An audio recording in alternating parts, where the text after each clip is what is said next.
बच्चों, स्वागत है मेरे नए वीडियो में। और आज के इस वीडियो में हम लोग बहुत ही इम्पोर्टेंट टॉपिक्स के बारे में डिस्कस करने वाले हैं। और आज हम लोग डिस्कस करेंगे क्लास 10th केमिस्ट्री का लेसन नंबर 2, जिसका नाम है एसिड बेस एंड साल्ट।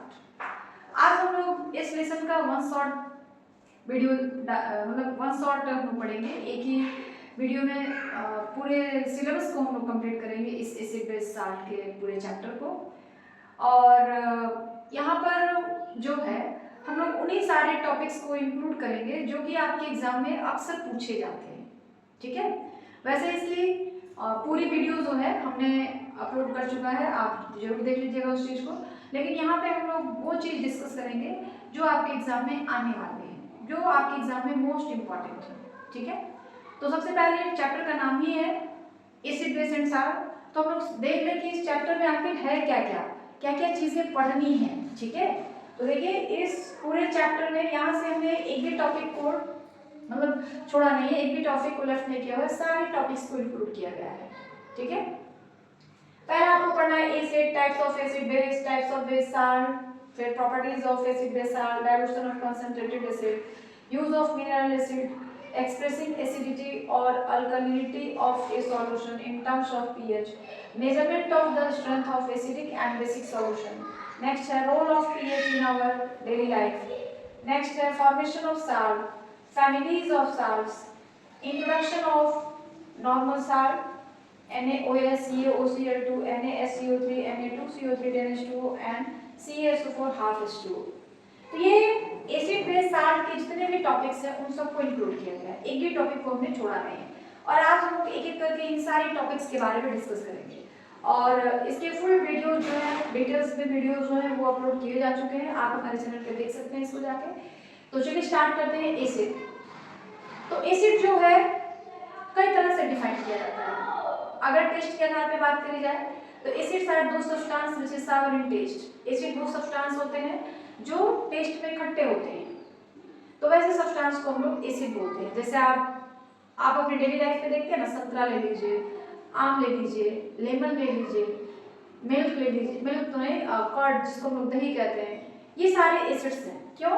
क्योंकि इन सारे के जो टेस्ट होते हैं ना, दे आर सावर, वो जो टेस्ट होता है वो खट्टा होता है, इसलिए ये सारे सब्सटेंस क्या है, एसिड है। लेकिन टेस्ट के आधार पे एसिड को डिफाइन नहीं किया जाता, मतलब पूछा नहीं जाता आपके एग्जाम में। ज्यादातर ये पूछा जाता है according to principle of Arrhenius, what is acid and what is base. तो आर्हेनियस प्रिंसिपल के अनुसार acid are those substance which gives hydrogen ion when dissolve in water. Acid वो सब्सटेंस होते हैं जो वाटर में डिसॉल्व करने के बाद हाइड्रोजन आयन उस सॉल्यूशन में प्रोड्यूस करते हैं। तो ऐसे सब्सटेंस को हम लोग एसिड कहते हैं। जैसे कुछ एसिड्स है, देखिए HCl, H2SO4, HNO3, ये सारे एसिड्स हैं। और इन सारे एसिड्स की, इन सारे सब्सटेंस की यही खासियत है कि जब इसको वाटर में डिसॉल्व करेंगे तो ये हाइड्रोजन आयन उसमें प्रोड्यूस करेगा या हाइड्रोनियम आयन प्रोड्यूस करेगा। क्योंकि हाइड्रोजन आयन अकेले नहीं रहता है, वाटर के साथ मिलकर के हाइड्रोनियम आयन बना लेता है। तो किसी किसी बुक में ऐसा दिया रहता है ना कि acids are those substance which gives hydronium ion when dissolve in water, तो ये भी अपनी जगह पे सही है, ठीक है। Next, types of acid. Acid जो होते हैं वो बेसिकली दो टाइप्स के होते हैं। फर्स्ट को हम लोग कहते हैं weak acid and second is strong acid. Weak acid को हम लोग ऑर्गेनिक एसिड भी कहते हैं एंड स्ट्रॉन्ग एसिड को मिनरल एसिड्स भी कहते हैं, ठीक है। जो टाइप्स ऑफ एसिड हैं ये दो तरीके के होते हैं बेटा। एक होता है स्ट्रॉन्ग एसिड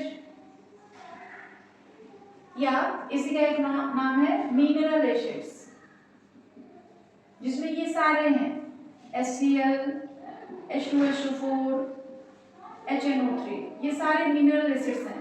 और इसी को बेटा हम लोग स्ट्रॉन्ग एसिड भी कहते हैं, ठीक है। जो मिनरल एसिड्स हैं ना उसी को स्ट्रॉन्ग एसिड बोला जाता है।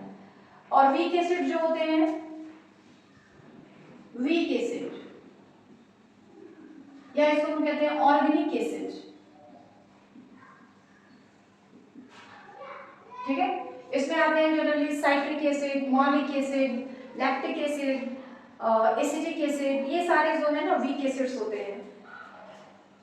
CH3COOH, this is called acidic acid या वेनिगार में ये प्रेजेंट होता है। और जो वीक एसिड्स होते हैं ना बेटा, वो अगर हम लोग खा लें या हमारे शरीर के अंदर चला जाए तो वो हमें नुकसान नहीं करता है। लेकिन जो स्ट्रॉन्ग एसिड्स होते हैं वो अगर हमारे शरीर के ऊपर गिर जाए या किसी भी तरह से हमारे शरीर के अंदर चला जाए तो वो फिर हमारे लिए हार्मफुल होता है। ठीक है, तो एसिड्स कितने तरह के हो गए बेटा? दो तरह के, strong acid and weak acid. Clear है? Now properties of acid. अब ये प्रॉपर्टीज देखिए यहाँ पे लिखा है, लेकिन हम यहीं बता दे रहे हैं प्रॉपर्टीज ऑफ एसिड्स क्या है। तो एसिड की जो प्रॉपर्टीज होती है ना वो दो तरह की होती है। एक होता है physical properties and second one is chemical properties. Physical properties में क्या होती है? Acids are those substances which gives hydrogen ion when dissolved in water. All acids are good conductor of heat and electricity. फिर जो acids होते हैं corrosive in nature.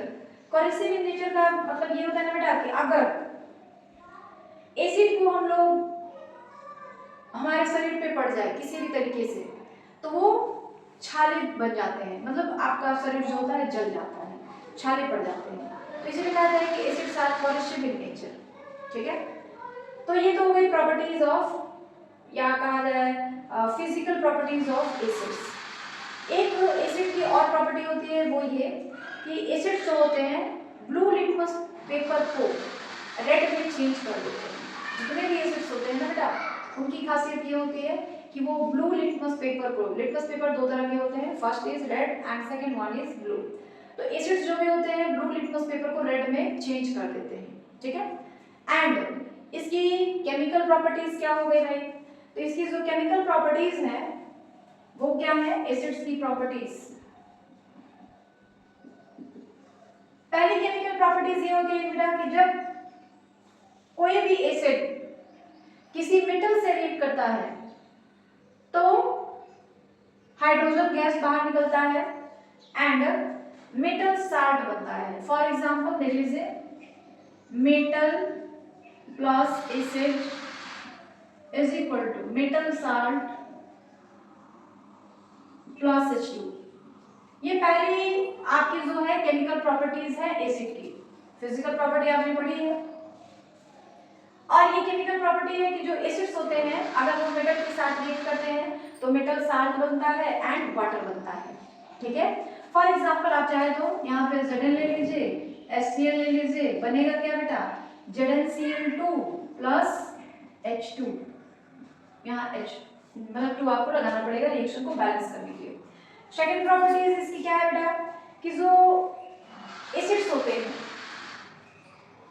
वो एक तो वो मेटल के साथ रिएक्ट करते हैं तो मेटल साल्ट बनाते हैं और हाइड्रोजन गैस को इवॉल्व करते हैं। दूसरा इनका जो केमिकल प्रॉपर्टी होता है वो ये कि जितने भी मेटल्स होते हैं जितने भी एसिड्स होते हैं जब वो मेटल कार्बोनेट के साथ रिएक्ट करते हैं, मेटल कार्बोनेट जैसे Na2CO3 कह सकते हैं आप, किसी भी मेटल कार्बोनेट के साथ रिएक्ट करते हैं तो साल्ट बनता है, CO2 गैस इवॉल्व होता है एंड H2O यानी वाटर भी बनता है। फॉर एग्जांपल आप चाहे तो देख सकते हैं, देखिए यहाँ पे एक दूसरी प्रॉपर्टी कि जो एसिड्स होते हैं मेटल कार्बोनेट के साथ रिएक्ट करते हैं, मेटल कार्बोनेट तो क्या बनता है बेटा? मेटल कार्बोनेट के साथ रिएक्ट करते हैं तो साल्ट बनता है, CO2 बनता है एंड H2O बनता है।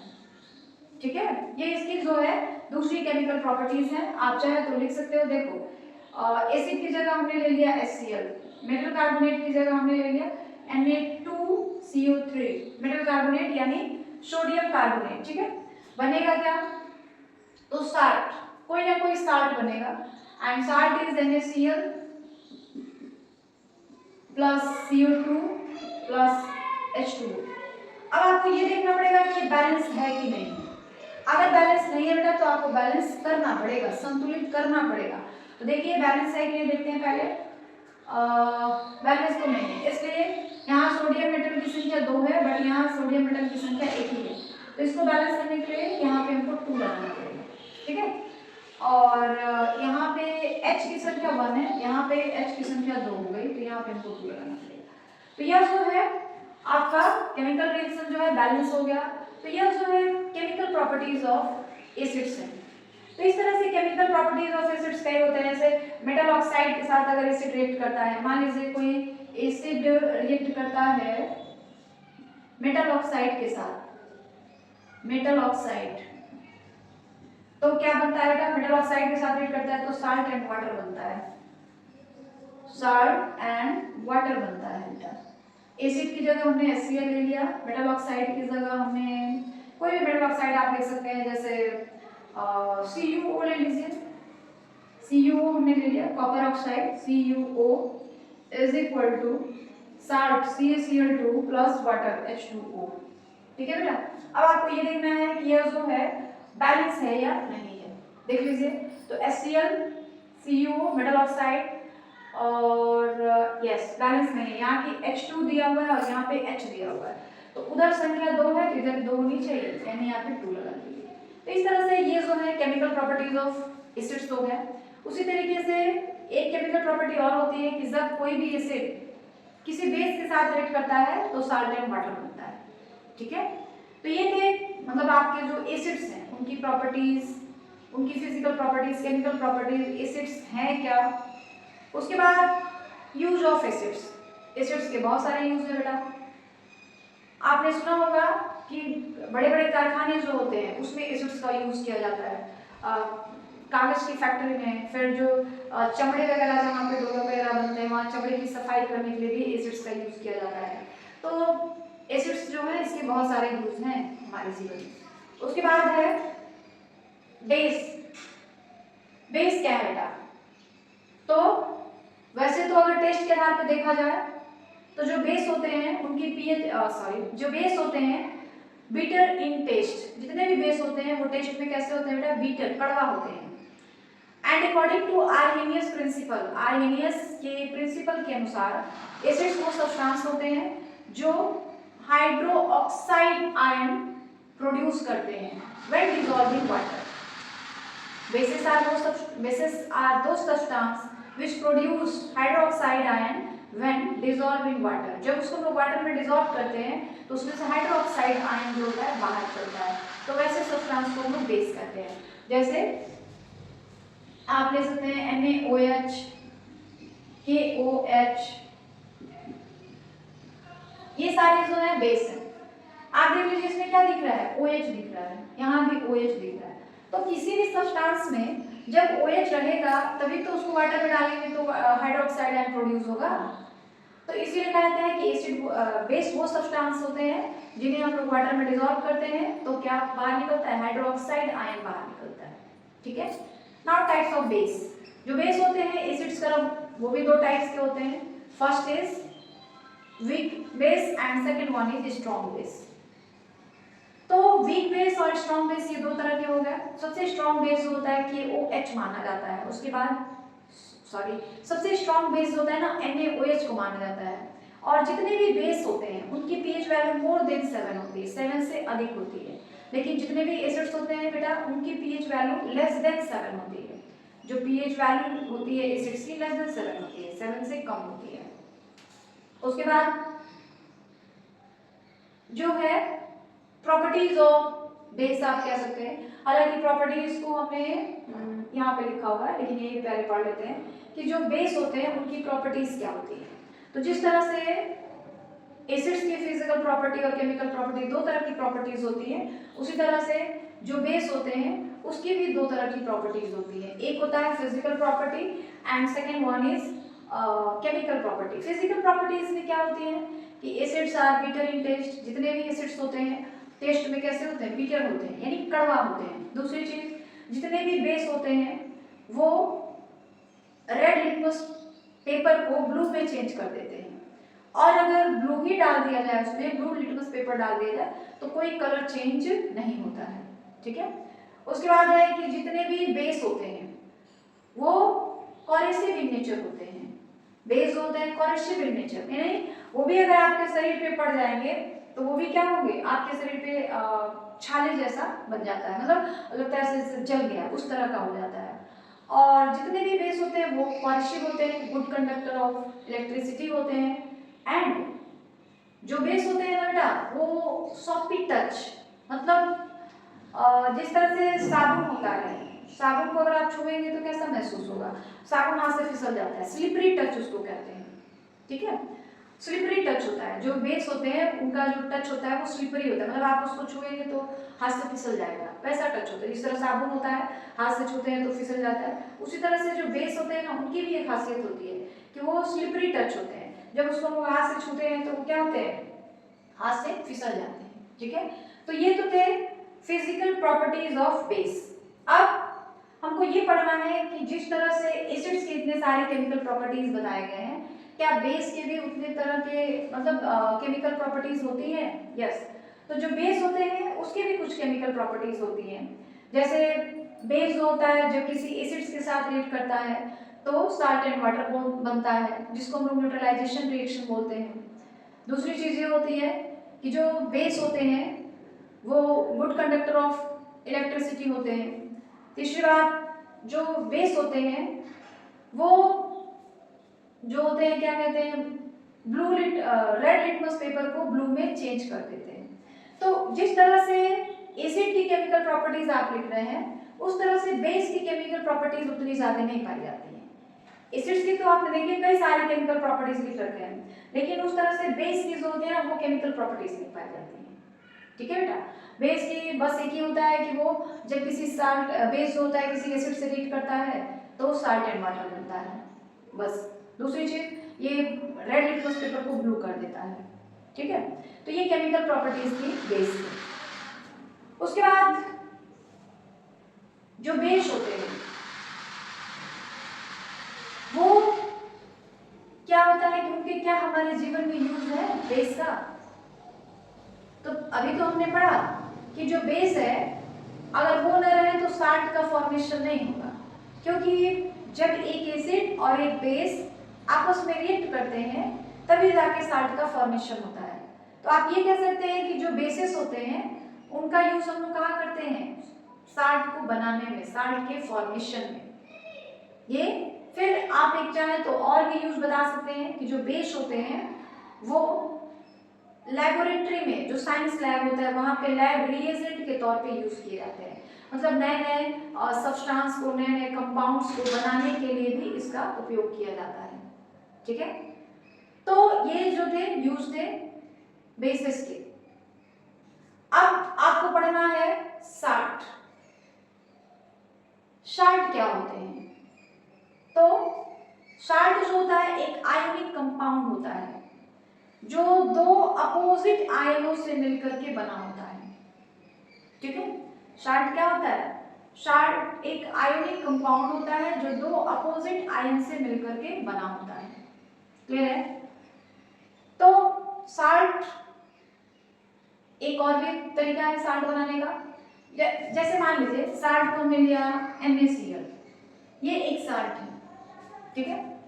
अब हमने कहा कि यह जो है ये आयोनिक कंपाउंड है जो दो अपोजिट आयनों से मिलकर बना है, तो क्या हो जाएगा बेटा, Na+ और Cl-, इन दो अपोजिट आयनों से मिलकर के साल्ट बना हुआ है, ठीक है। तो हम लोग ये भी कहते हैं salt is ionic compound which is formed by the reaction of by the combination of two opposite ions। और एक मेथड ये भी होता है when an acid and a base react together salt and water is formed। जब एक acid को और एक बेस को आपस में रिएक्शन करवाया जाता है तब साल्ट एंड वाटर का फॉर्मेशन होता है, ठीक है। अब साल्ट कितने तरह के होते हैं? तो साल्ट के कोई टाइप्स नहीं होते हैं, ठीक है। साल्ट का कोई टाइप्स नहीं होता है। नेक्स्ट है properties of acid base and salt. तो प्रॉपर्टीज तो हमने पहले ही पढ़ रखा है। डाइल्यूशन ऑफ कंसंट्रेटेड एसिड, अब ये क्या है? आपने पढ़ा अभी एसिड्स दो तरह के होते हैं, एक होता है strong acid and second one is weak acid. जितने भी स्ट्रॉन्ग एसिड्स होते हैं बेटा ना उसको हम लोग मिनरल एसिड्स भी कहते हैं, इसलिए कि जो मिनरल एसिड्स होते हैं मिनरल से तैयार किए जाते हैं और वो नेचर से नहीं मिलते हैं, उनके लिए बड़े बड़े कारखाने लगे हुए होते हैं जो उस एसिड्स को तैयार करते हैं। तो डाइल्यूशन ऑफ कंसंट्रेटेड एसिड मतलब जो प्योर एसिड है, प्योर एसिड बहुत ही ज्यादा पावरफुल होता है तो कहीं हमको उतने पावरफुल एसिड की जरूरत नहीं है, तो हम लोग क्या करेंगे, उसको थोड़ा सा वीक करने की कोशिश करेंगे, वीक बनाएंगे। अब वीक बनाएंगे क्यों?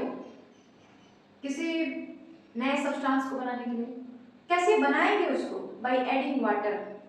जो कंसंट्रेटेड एसिड होता है उसमें हम लोग वाटर को ऐड करते हैं। तो वाटर को ऐड करते हैं तो वही कंसंट्रेटेड एसिड जो है डाइल्यूट एसिड में चेंज हो जाता है। ठीक है, जब भी आप लोग प्योर एसिड में वाटर को इंक्लूड कर देते हैं, वाटर ऐड कर देते हैं, तो जो कंसंट्रेटेड एसिड था वो चेंज हो जाता है किसमें? डाइल्यूट एसिड में।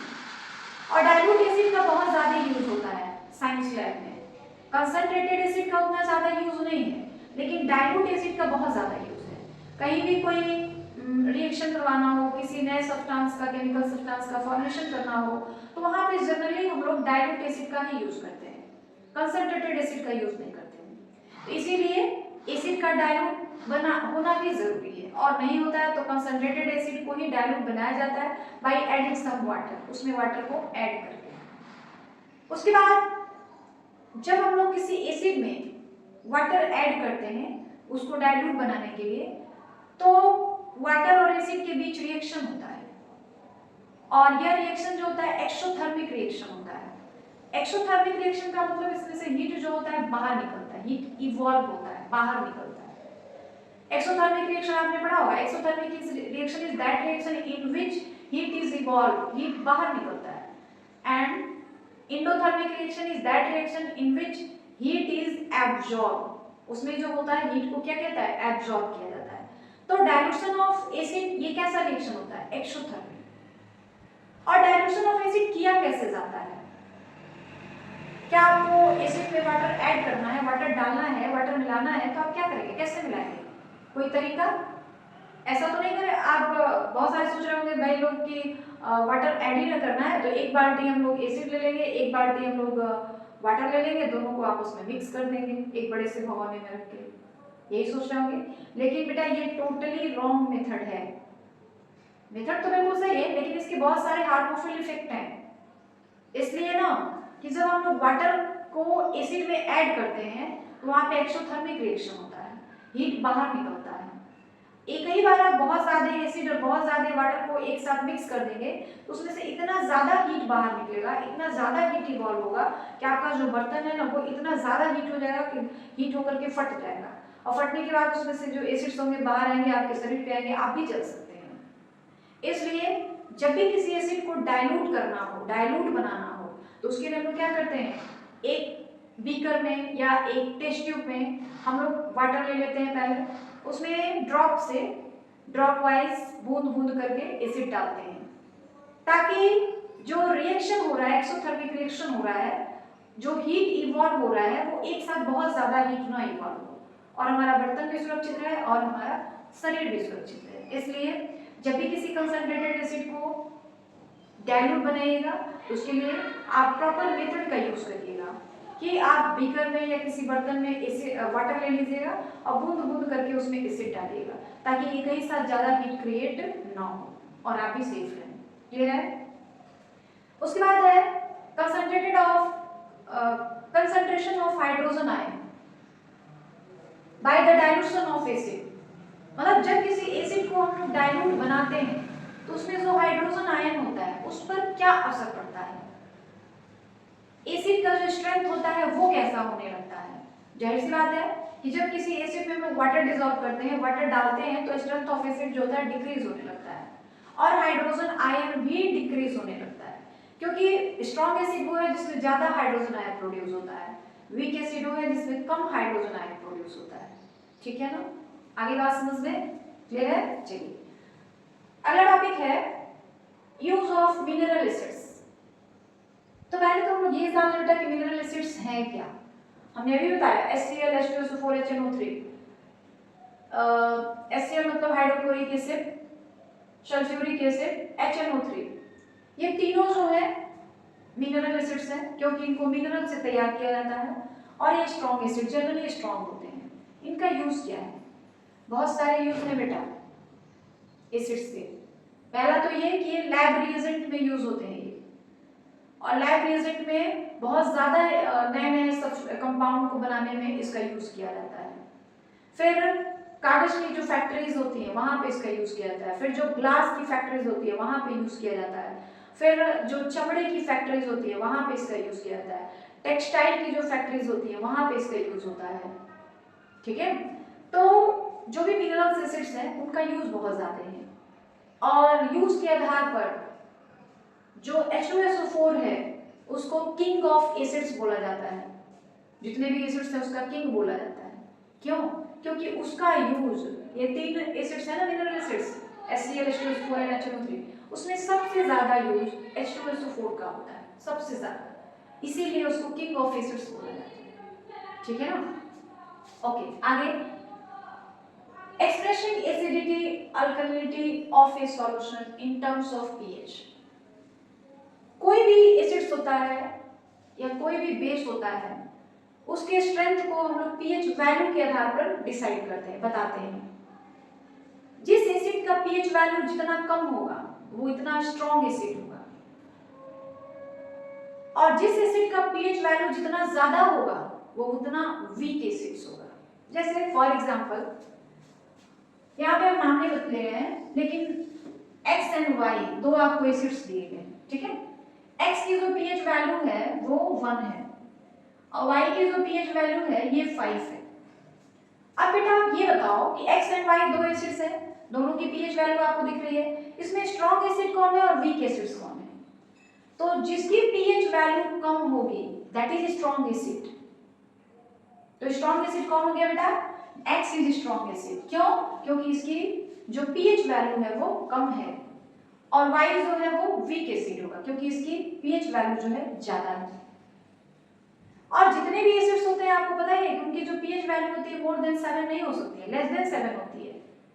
तो अब लेस देन 7 जितना ज्यादा कम होता जा रहा है ना वो एसिड उतना ही स्ट्रॉन्ग होता जा रहा है और एसिड की जो पीएच वैल्यू जितनी बढ़ती जा रही है वो एसिड उतना ही वीक होता जा रहा है। उसी तरह से जो बेस होते हैं उनका स्ट्रेंथ कैसे पता चलता है?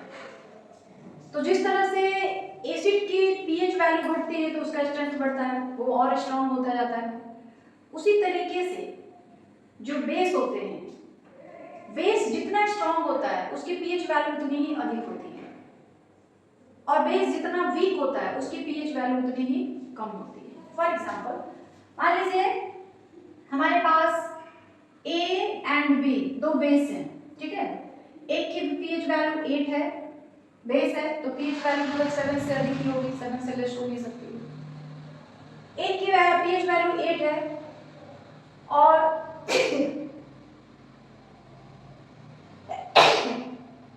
जो दूसरा बेस है उसकी पीएच वैल्यू मान लीजिए 10 है, ठीक है।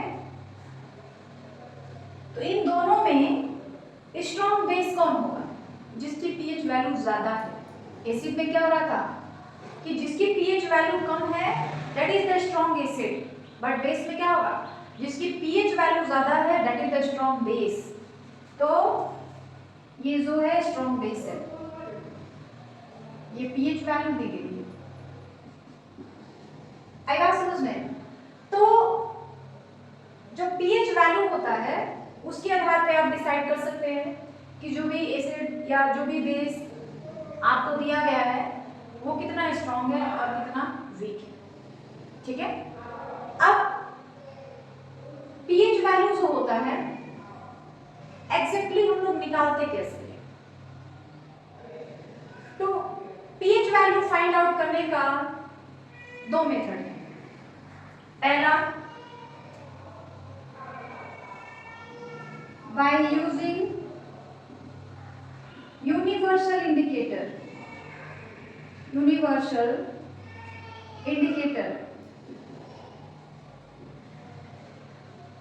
and second one is by using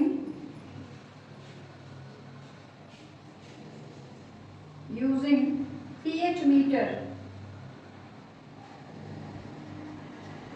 ये दो तरीके होते हैं पीएच वैल्यू, किसी भी एसिड का या किसी भी बेस का पीएच वैल्यू निकालने का ये दो तरीका होता है, bye using universal indicator and bye using pH metre.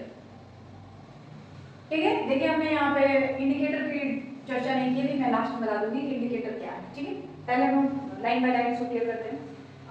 तो पीएच वैल्यू फाइंड आउट करने के दो तरीके हैं आपके पास। First by using universal indicator and second by using pH meter. Clear है? लेकिन अगर किसी सॉल्यूशन का पीएच वैल्यू निकालना हो, कोई सॉल्यूशन आपको दिया गया है, उसका पीएच वैल्यू निकालना हो, तो कैसे निकालोगे? तो पीएच वैल्यू निकालने का एक फॉर्मूला होता है बेटा हमारे पास, वो होता है pH is equal to minus log concentration of hydrogen ion। ये है pH वैल्यू निकालने का एग्जैक्ट तरीका कि कोई सॉल्यूशन अगर है उसका pH वैल्यू हमको निकालना है तो कैसे निकालेंगे। देखिए pH is equal to minus log concentration of hydrogen ion। कोई भी सॉल्यूशन है उसमें हाइड्रोजन आयन का कंसंट्रेशन कितना है, अमाउंट कितना है, तो उसके आधार पे हम पीएच वैल्यू निकाल सकते हैं। ठीक है, और जो बाकी के दो तरीके हैं, ये आपके पास अपरेटस है जिसके हेल्प से आप किसी एसिड का या किसी बेस का पीएच वैल्यू निकाल सकते हैं, और ये आपके पास फॉर्मूला है, मेथड है जिसके हेल्प से आप पीएच वैल्यू किसी एसिड्स का या किसी बेस का निकाल सकते हैं। ठीक है, तो पीएच वैल्यू निकालने का तरीका एग्जैक्टली ये होता है। ये दो तो ऑपरेटर्स हैं आपके पास। ठीक है, और इसके आधार पे आप बता सकते हैं कि भाई जो हमारा एसिड है या जो हमारा बेस है वो कितना स्ट्रॉन्ग है और कितना वीक है। क्लियर है? Now role of pH in our daily life. जो पीएच वैल्यू है, जो पीएच मान है, उसका हमारे डेली की लाइफ में बहुत ज्यादा यूज है बेटा। आपको शायद पता नहीं होगा, हमारी जो बॉडी है वो अंडर 7, पीएच वैल्यू 7 के करीब, 7 या 7.5, 7 to 7.5 के बीच में हमारा जो शरीर है वो काम करता है। अगर हमारे बॉडी का पीएच वैल्यू लेस देन 7 हो जाए या 7.5 से अधिक हो जाए तो फिर हमें दिक्कतों का सामना करना पड़ सकता है। तो हमारी बॉडी का जो पीएच रेंज है दैट इज 7 to 7.5। इसलिए कहा जाता है कि जो पीएच वैल्यू है उसका हमारे डेली की लाइफ में बहुत ज्यादा इंपॉर्टेंट रोल है। ठीक है, कुछ एग्जांपल्स हैं जिसके हेल्प से आप लोग समझ सकते हैं कि जो पीएच वैल्यू है, जो पीएच रेंज है, उसका हम लोग किस तरह से हमारे डेली की लाइफ में यूज है। जैसे आप देखे होंगे कि कभी-कभी हम लोग जो है ज्यादा खाना खा लेते हैं या कुछ मसालेदार सब्जी वगैरह खा लेते हैं तो हमें एसिडिटी की प्रॉब्लम हो जाती है। ठीक है, हमारा पेट जो होता है दर्द करने लगता है। क्यों? क्योंकि जो हमारा स्टमक है, जो हमारा पेट है, उसकी टेंडेंसी ये है कि वो लगभग पूरा श्योर तो नहीं but near about 4 to 5 pH value के रेंज में काम करता है। किसी भी रीजन से अगर ये पीएच रेंज डिस्टर्ब हो जाए, खराब हो जाए, तो फिर हमको दिक्कत का सामना करना पड़ सकता है। तो कभी और हमारे पेट में पहले से ही एसिड प्रेजेंट है बेटा, आपको पता होना चाहिए। हमारे स्टमक में HCl एसिड पाया जाता है जो कि डाइल्यूट फॉर्म में होता है, और ये क्या करता है, खाना को डाइजेस्ट करने में हेल्प करता है। जो जर्म्स होते हैं, कीटाणु होते हैं स्टमक में, उनको मारने के लिए भी काम आता है। तो क्या होता है, कभी कभी हम लोग ज्यादा खाना खा लिए या कुछ स्पाइसी सब्जी खा लिए तो हमारे पेट में दर्द होने लगता है, एसिडिटी की प्रॉब्लम हो जाती है। ऐसा क्यों होता है? क्योंकि हमारे पेट में तो पहले से ही एसिड है। जब हम लोग मसालेदार सब्जी खा लेते हैं, ज्यादा खाना खा लेते हैं, तो हमारे पेट में एसिड का अमाउंट और बढ़ जाता है। पहले से एसिड हमारे ऑलरेडी पेट में था, हमने ज्यादा मसालेदार सब्जी खा ली, ज्यादा खाना खा लिया, तो हमारे पेट में जो है और ज्यादा एसिड बढ़ गया, जिसकी वजह से जो स्टमक का पीएच रेंज है ना वो खराब हो गया। स्टमक का जो पीएच वैल्यू है वो डिक्रीज होने लगा, जिसकी वजह से हमें एसिडिटी की प्रॉब्लम हो रही है। ठीक है, और उसकी वजह से हमें पेट में दर्द हो रहा है। तो क्या होता है, अब ये पीएच रेंज है, पीएच रेंज डिस्टर्ब हुआ, हमें दर्द होने लगा पेट में, तो हम लोग कोई ना कोई दवा खाते हैं भाई उस पेट को खत्म करने के लिए। तो जो दवा हम लोग खाते हैं उसको हम लोग कहते हैं एंटासिड। जो भी दवा हम लोग खाते हैं दैट इज कॉल्ड एंटासिड। और वो जो एंटासिड दवा होती है, मेडिसिन होती है, वो बेसिक नेचर की होती है, ठीक है। जो एंटासिड्स होते हैं वो किस नेचर के होते हैं बेटा? बेसिक नेचर के, क्योंकि हमारे स्टमक में तो पहले से ही एसिड बढ़ा हुआ है और हम लोग जो दवा खाएंगे वो बेस नेचर का खाएंगे। तो जब एसिड और बेस आपस में मिलेंगे, आपस में रिएक्शन करेंगे तो न्यूट्रलाइजेशन रिएक्शन होगा, जिससे साल्ट का फॉर्मेशन होगा, वाटर का फॉर्मेशन होगा और हमारे पेट का जो दर्द है वो धीरे धीरे आराम हो जाएगा, रिलैक्स हो जाएगा। तो खाना के डाइजेशन में जो होता है ये पीएच रेंज बहुत ही ज्यादा इंपॉर्टेंट होता है। दूसरी चीज, हमारा मुंह टीथ डीके जिसको बोलते हैं, टीथ डीके क्यों होता है? मुंह का जो पीएच वैल्यू होता है लगभग 4.5 से 4.5 के बीच में होता है। जो हमारा मुंह है ना उसकी पीएच वैल्यू लगभग 4.5 और 4.5 के बीच में होता है। अगर ये रेंज किसी भी रीजन से खराब हो गया तो फिर हमारे दांत जो होते हैं खराब हो जाते हैं, दांत सड़ने लगते हैं, दांत गिरने लगते हैं। आपने कभी ये ध्यान दिया है कि छोटे बच्चों के दांत क्यों टूटते हैं? जो बड़े लोग हैं छोटे बच्चों के दांत अपने आप ही टूटने लगते हैं एक एज आने के बाद, लेकिन हम लोग जो हैं, जो एडल्ट लोग हैं, उनका दांत अपने आप नहीं टूटता है। कभी किसी रीजन से चोट लग गया या कुछ और कोई घटना घट गई तभी दांत टूटते हैं, लेकिन छोटे बच्चे के अपने आप दांत टूटने लगते हैं। कारण क्या है? छोटे बच्चे जो होते हैं ना ज्यादातर दूध पीते हैं, चॉकलेट खाते हैं, और चॉकलेट का जो ऊपर वाला लेयर होता है चॉकलेटी कलर का, उसमें बहुत ज्यादा एसिड पाया जाता है। तो छोटे बच्चे जब दूध पीते हैं, चॉकलेट वगैरह खाते हैं, तो उनके मुंह के अंदर जो होता है एसिड का अमाउंट धीरे धीरे क्या होता है? बढ़ने लगता है। एसिड का अमाउंट जैसे जैसे बढ़ता है, जो हमारे मुंह का पीएच रेंज है 4 to 4.5 वो डिस्टर्ब होने लगता है धीरे धीरे, और जिसकी वजह से जो दांत होते हैं वो हिलने लगते हैं और टूटने लगते हैं, टूट कर गिरने लगते हैं, ठीक है ना। इसीलिए कहा जाता है कि मुंह की साफ सफाई रखने के लिए, दांतों की साफ सफाई रखने के लिए हम लोग जितनी बार खाना खाएं उतने बार ब्रश करें। कारण क्यों ऐसा सजेशन दिया जाता है? क्योंकि जो पेस्ट होता है वो बेसिक नेचर का होता है और हमारे मुंह में पहले से ही एसिड प्रेजेंट है। जो हमारा स्लाइवा होता है, मतलब जिसको हम लोग लार बोलते हैं, लार में बहुत ज्यादा एसिड होता है। तो जब हम लोग पेस्ट करते हैं ब्रश की हेल्प से तो हमारे मुंह में क्या जाता है? बेस जाता है, बेसिक नेचर का होता है पेस्ट। तो बेस जाता है तो मुंह का जो एसिड होता है वो और बेस आपस में रिएक्शन करते हैं, जिसकी वजह से न्यूट्रलाइजेशन रिएक्शन होता है, और न्यूट्रलाइजेशन वजह से ही जो एसिड का अमाउंट बढ़ गया था वो न्यूट्रलाइज हो जाता है और हमारा मुंह जो होता है वो फ्रेश हो जाता है, ठीक है।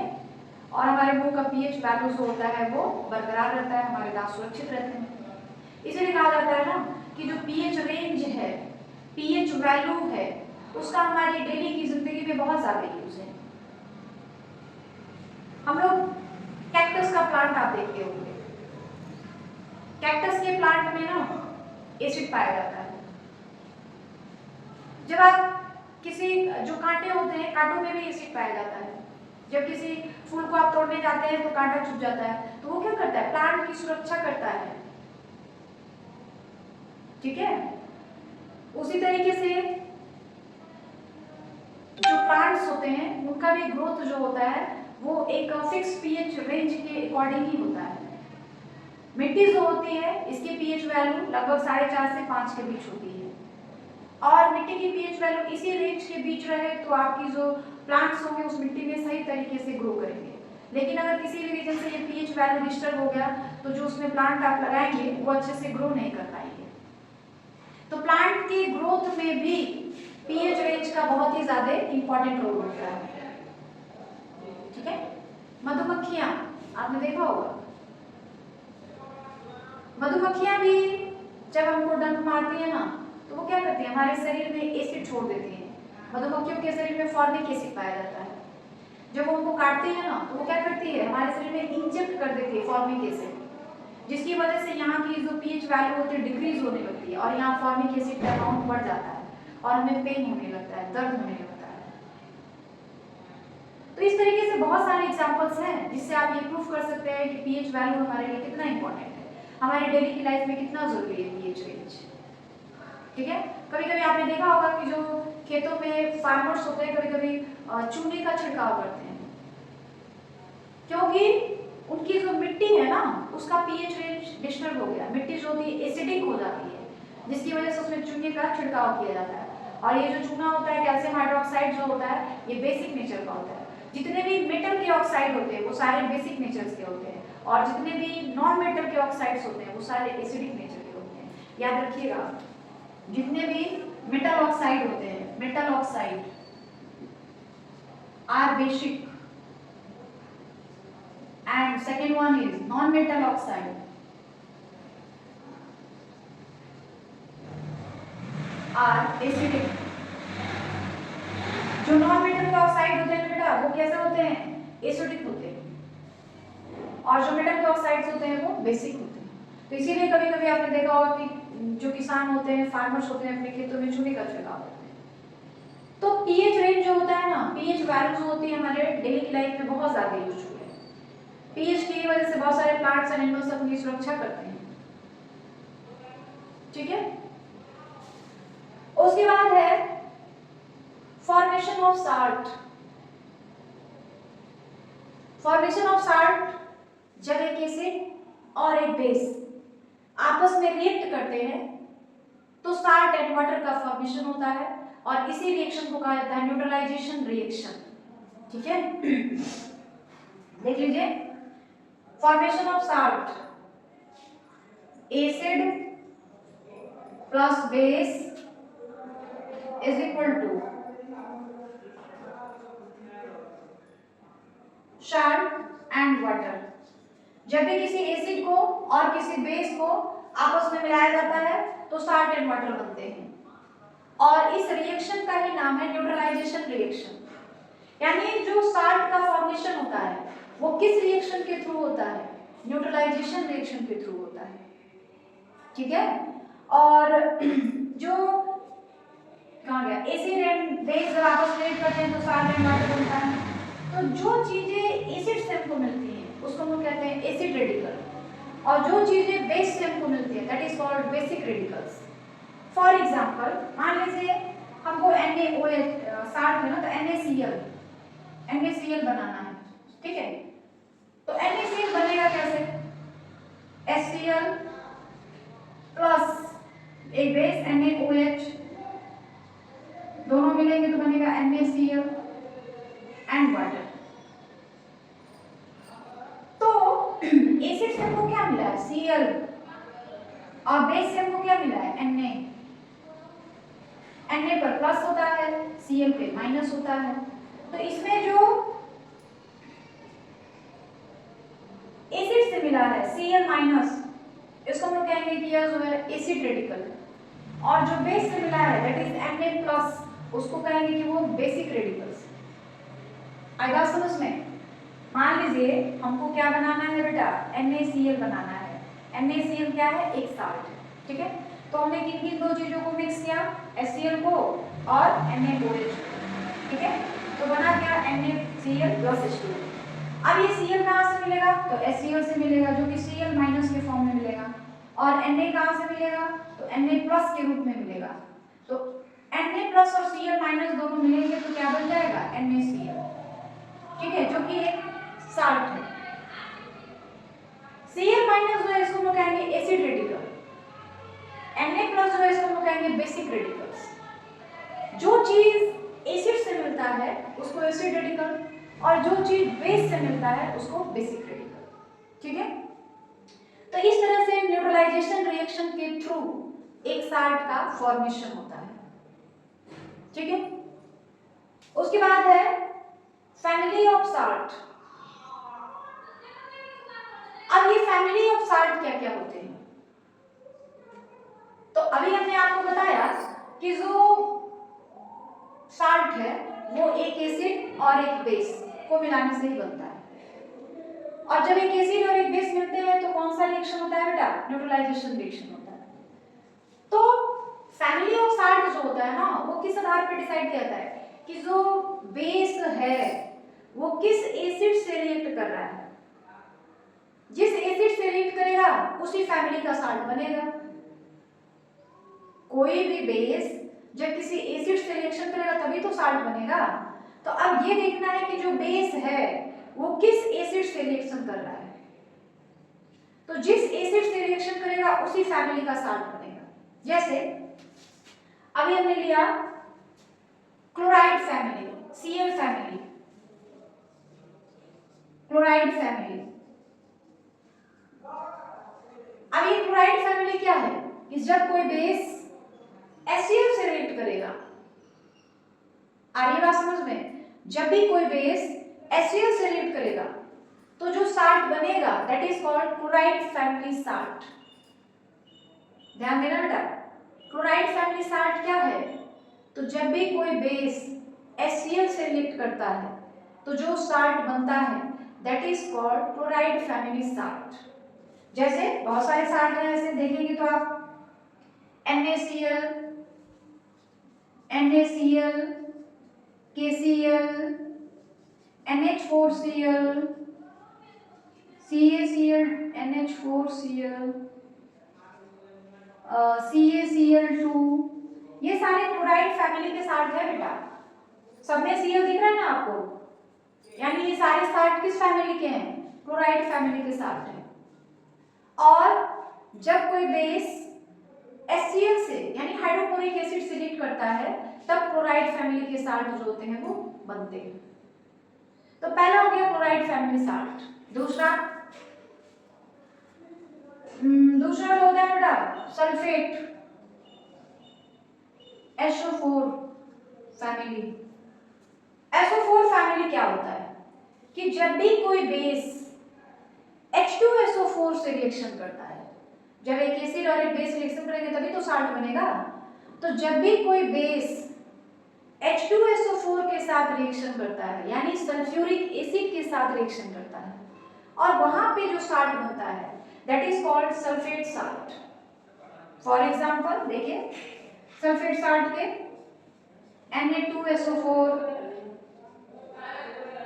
K2SO4, MgSO4, मतलब जिसमें आपको SO4 दिख गया that is sulphate family salt. ठीक है।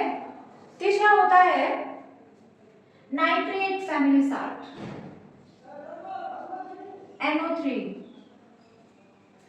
तो NO3 मतलब जब भी कोई बेस नाइट्रिक एसिड यानी HNO3, जब भी कोई बेस नाइट्रिक एसिड से रिएक्ट करता है तो जो साल्ट बनता है that is called nitrate salt.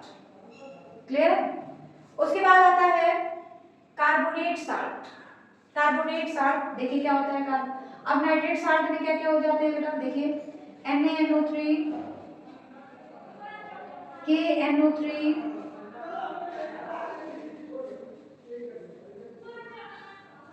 KNO3,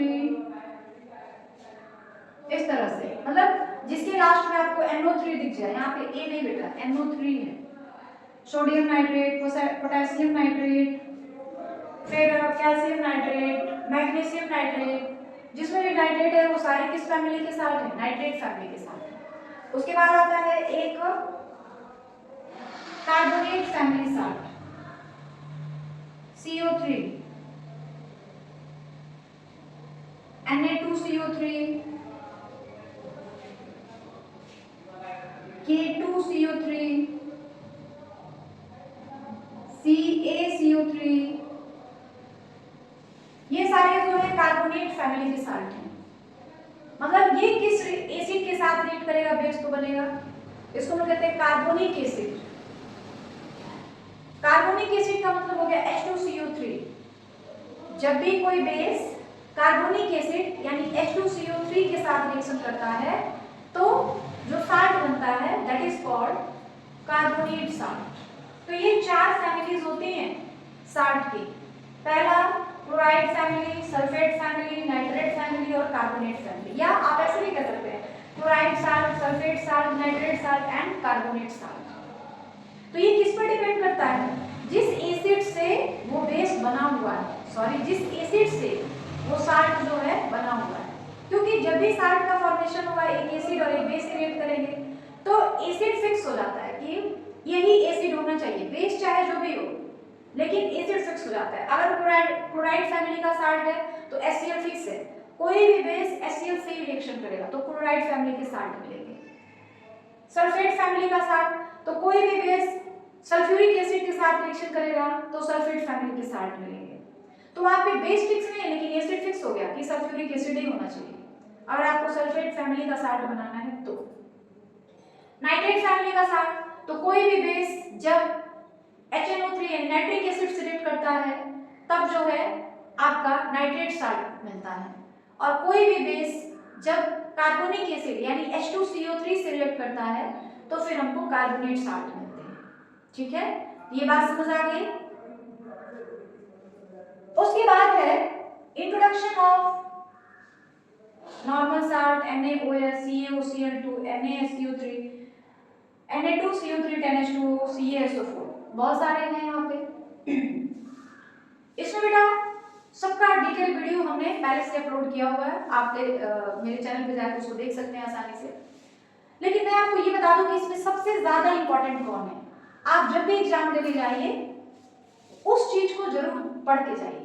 पहला है bleaching powder CaOCl2 and second one is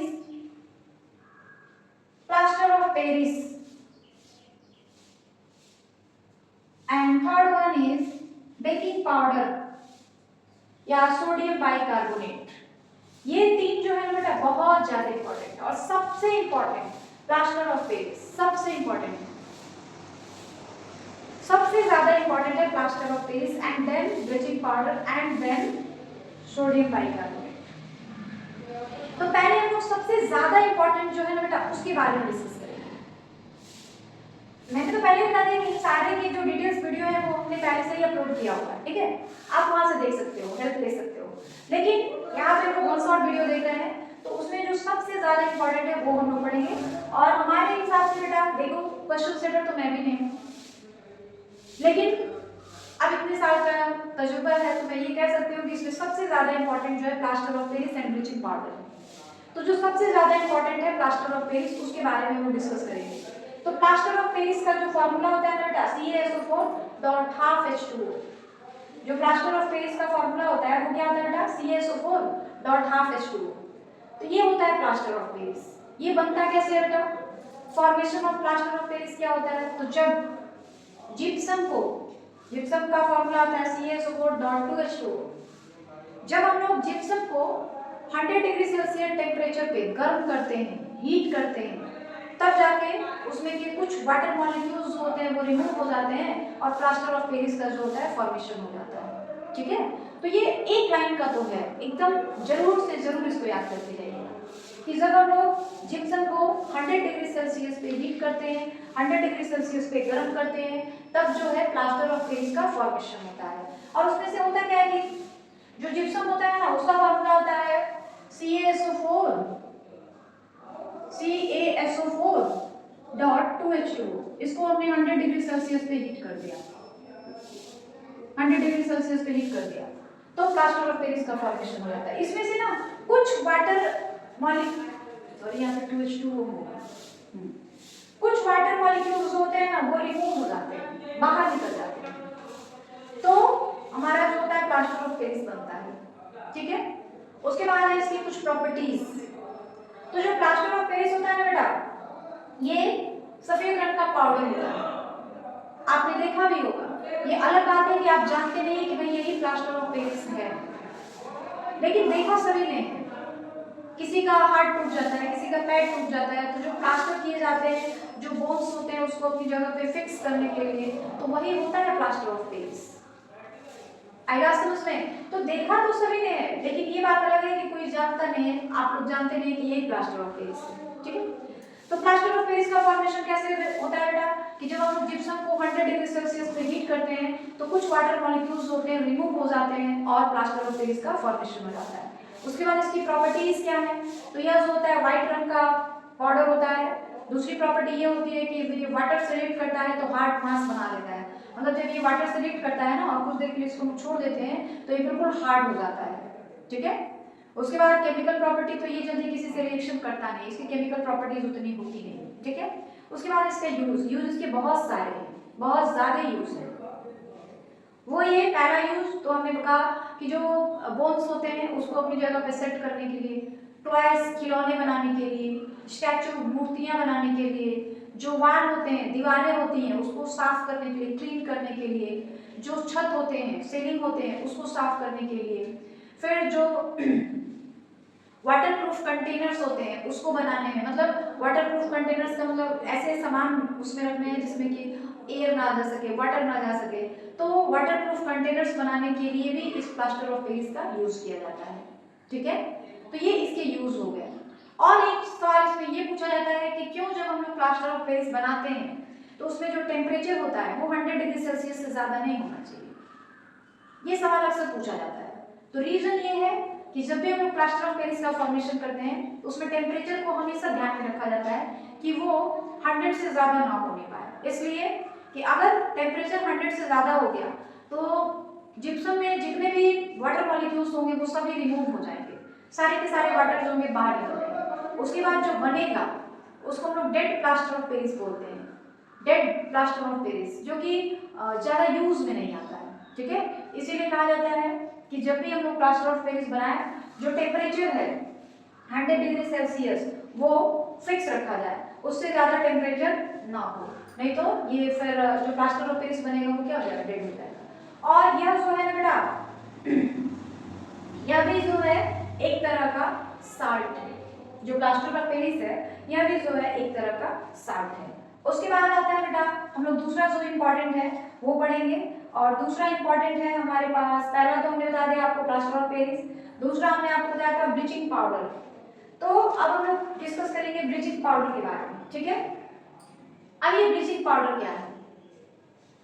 bleaching powder बेटा सबों ने देखा होगा,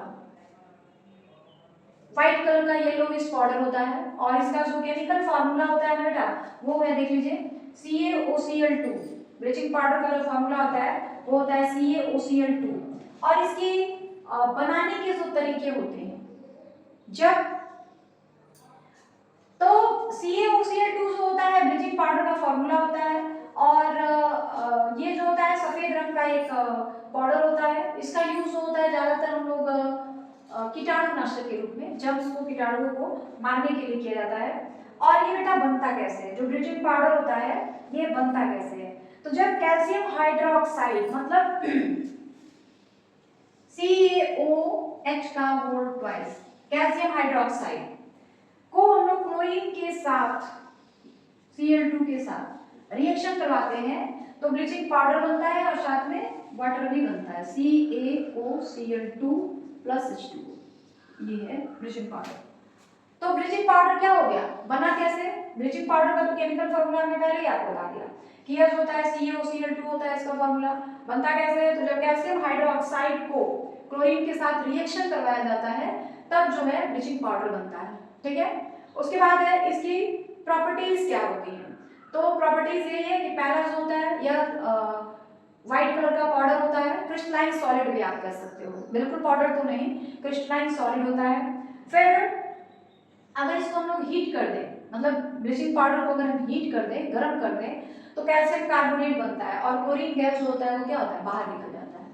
तो कैल्शियम कार्बोनेट ब्लीचिंग पाउडर को अगर हम लोग हीट कर दें तो कैल्शियम कार्बोनेट बनेगा और उसका क्लोरीन गैस जो है वो बाहर निकल जाएगा। उसके बाद यूज ऑफ ब्लीचिंग पाउडर, इसके यूज क्या क्या है, ठीक है। तो पहला तो यूज यही होता है, जो टेक्सटाइल की फैक्ट्रीज होती है, कपड़े की फैक्ट्रीज होती है, वहां पे इसका यूज किया जाता है, कपड़े की फैक्ट्री में, ठीक है। दूसरा जो इसका यूज है वो है पेपर इंडस्ट्री, जहां कागज वगैरह बनाए जाते हैं, पेपर इंडस्ट्रीज जो होती है वहां पे इसका यूज होता है।